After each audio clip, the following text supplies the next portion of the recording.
Delta பாசன விவசாய சங்க தலைவர் மீதான பொய் வழக்கை வாபஸ் பெறாவிட்டால் போராட்டம் வெடிக்கும் என விவசாயிகள் எச்சரிக்கை விடுத்துள்ளனர். மயிலாடுதுறை அருகே உள்ள ஆனந்த தாண்டவபுரம் கிராமத்தை சேர்ந்த விவசாயி அன்பழகன் காவிரி டெல்டா பாசன விவசாயிகள் சங்க தலைவராக இருந்து வருகிறார்.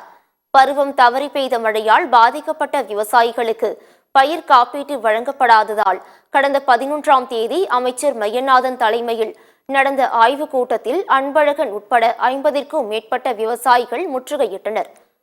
உரிய நடவடிக்கை எடுக்கப்படும் என்று அமைச்சர் மையநாதன் கூறி சென்றனர். அதன் பிறகு கடந்த 15ஆம் தேதி மயிலாடுதுறை நகர பூங்காவில் நடந்த விவசாயிகள் சங்க கூட்டத்தில் கலந்து கொண்டு விவசாயிகளுக்கு நடந்த அநீதியை பற்றி உரையாடினார். அந்த செய்தி சத்தியம் தொலைக்காட்சியில் வெளியானது.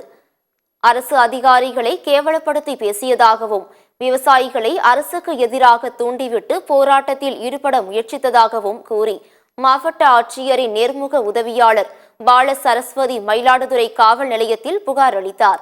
புகாரின் பேரில் அன்பழகன் மீது வழக்கு பதிவு செய்திருப்பது விவசாயிகள் மத்தியில் பரபரப்பை ஏற்படுத்தியுள்ளது.